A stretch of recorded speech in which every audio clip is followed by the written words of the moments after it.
Evet, mandalinalarımızı yıkıyoruz. Çünkü soyacağım ben bunları tek tek.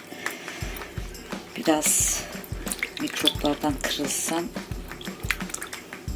reçel yapacağız.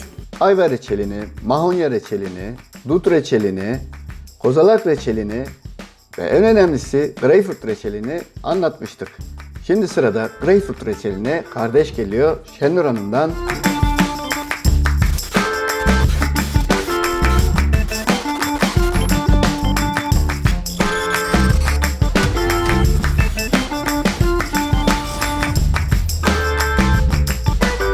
Önce mandalinaları yıkamak gerek tabii. Şenur Hanım bunu halletti. Şimdi ne yapacak? Beraber izleyelim.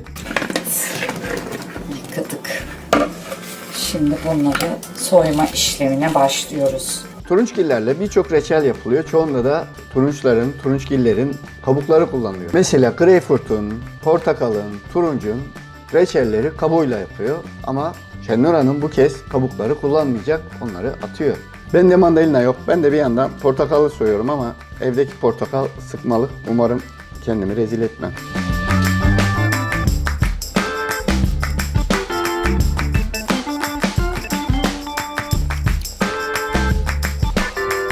Evet arkadaşlar, mandalinalar. Bir de söyleyebilsem mandalina. Mandalinalarımız. Mandalinaları ben de söyleyemiyorum. Ne tuhafsa artık biraz yorgunluktan mı bilmiyorum ama mandalinalar tuhaf geliyor kulağıma kendi söylediğim. Şenur Hanım devam edin siz. Mandalinalarımız soyuldu. Şimdi bunları tek tek soyacağız bir de. Şöyle tek tek soyacağız. Şöyle. Evet arkadaşlar, mandalinanın bütün beyazlarını aldık. Tek tek beyazlarını ayıklayıp Tek tek ağardı saçlarım tek tek. şu şekil atıyoruz narin narin. Benim narin narin yarim, suya düştü hayalim.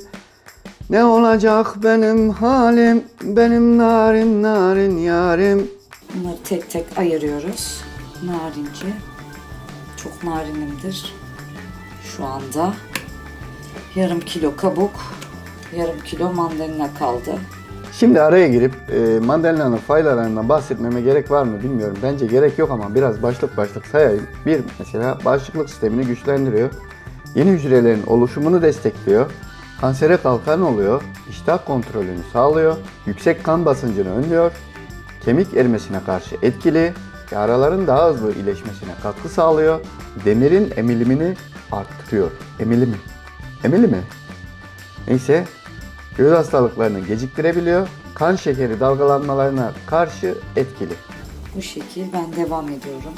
Neredeyse yarım kilo kadar kalan mandalinayı böyle tek tek o beyazlarını ayırıp şu şekil şöyle ayırıyoruz. Bu üç kurala dikkat diyor. Kabuğunu sakın atmayın.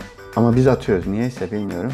Kabuğun altındaki beyaz lifler selülozik maddeler bakımından zengin oldukları için sindirim sisteminin daha aktif çalışmasında etkili oluyorlar. Ayrıca beyaz liflerin içeriğindeki pektin de diyet lifinin bir birleşini olduğu için falan filan. Yani bunları internetten okuyun efendim. Porsiyon kontrolü önemli. Çok yemeyin demek istiyor galiba.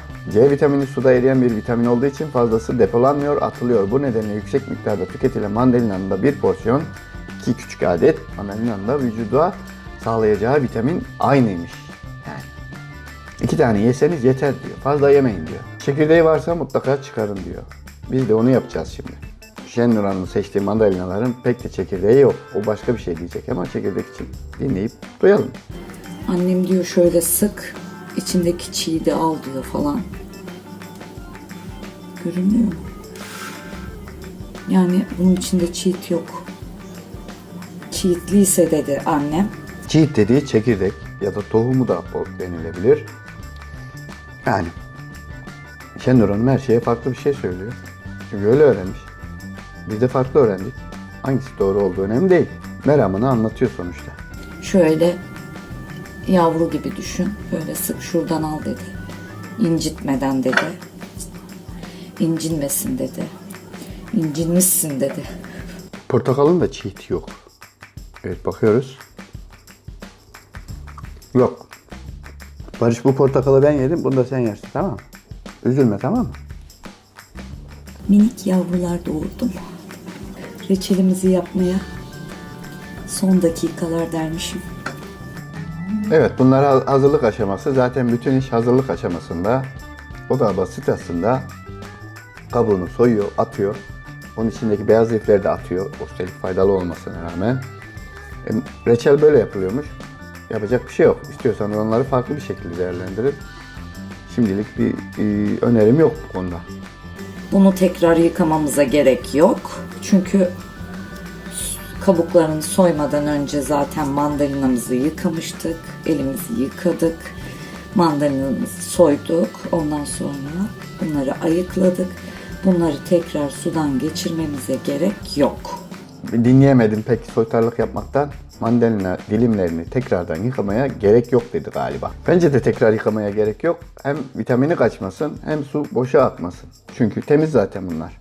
Üstelik kahvaltının vazgeçilmesi falan olacak yani. Çok güzel ya. Düşünsene. Mandalina reçeli. Evet, mandalina reçeli çok bilinen bir şey değil. Mesela muzun reçeli var mı? Yoksa niye yok? Muzdan reçel olmuyor mu? Olmuyordur herhalde. Ben duymadım muz reçelini. Bir kere de karpuz reçelini denemiştim. Ay böyle bir iğrençlik olamaz. Ya ben yapamadım. Ya da yiyemedim. Böyle maden suyu gibi kokuyor. Enteresan bir kokusu var kabuğun. O kadar da koca karpuzu minik minik doğradım ya. Canım karpuz çekti. Çünkü karpuz reçelinde bildiğim kadarıyla karpuz kabuğu reçelinde karbonat kullanılıyor. Muhtemelen soda tadını karbonat vermiştir. Evet arkadaşlar, mandalinalarımızı ayırdık. Beyazlarını da ayırdık. Bitti, tertemiz. Diyorum ki bir bardak mandalina suyu koyanlar varmış. Hani duru su koyanlar varmış.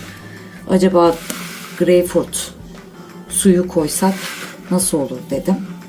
Yani öyle düşündüm ama koysam mı koymasam mı bilemiyorum. İçine greyfurt dilimi attım 3 tane çünkü merak ettim, belki renk katar. Bazı videoları izledim. Arkadaşlar mandalinanın kabuklarını da ince ince dilip içine atmışlar. Görsel olarak pek beğenemediğim için ben öyle yapmayacağım. Ben annemin istediği gibi yapacağım. Peki sen öyle yap. Ama isteyen mandalina kabuklarını da ufak ufak dilimleyip tencereye ekleyebilir. Geçelim tenceremize. Evet, boş tencereye bir bardak su ilave ediyoruz. 2,5 veya 2 bardak da şeker, onu da isteğe bağlı yaparsınız artık. Sonra şerbete çevireceğiz. Tencereye 1 bardak su, 2 bardak şeker ekledi. Bunu şerbete çevirecek. Bildiğimiz tatlı şerbeti gibi hazırlayacak. Şeker eriyip kaybolana kadar karıştıracak. Ondan sonra da mandalinaları ekleyecek. Kaşık sesi duyacağım diye kızacaksınız. Böyle şerbete dönüştü. Şerbetimiz kaynadı. Mandalinalarımızı boşaltıyoruz. Kısık ateşte bunlar da 20-25 dakika kaynayacak. Kapağını kapatıyoruz. Beklemeye bırakıyoruz. Evet, yapacağımız bütün işlemler bu kadar.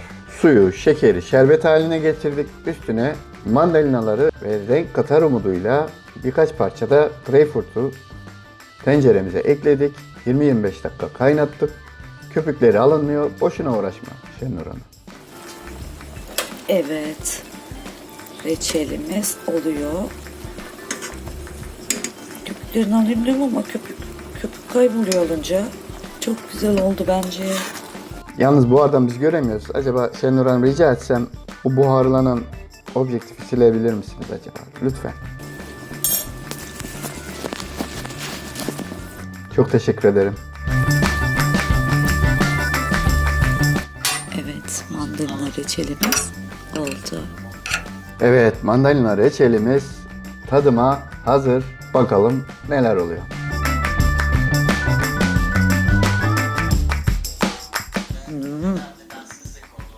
Güzel. Biraz sulu olsaymış iyiymiş. Ekmeğini banıp yerdim. Ben demek ki biraz fazla pişirmişim ama. Biraz sulu olmasını istemesinin sebebi ise ekmek bandıra bilmek. Bandıra bandıra mandalina reçeli yemek. yemek. Yiyebilmek. Evet, öyle bir şey.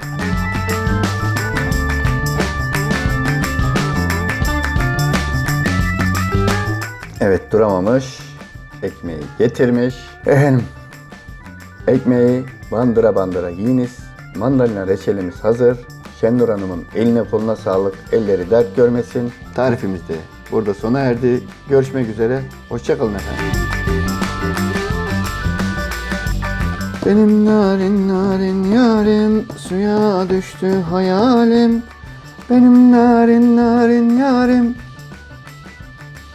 benim narin narin yarim, benim narin narin yarim. Suya düştü hayalim. Bitti.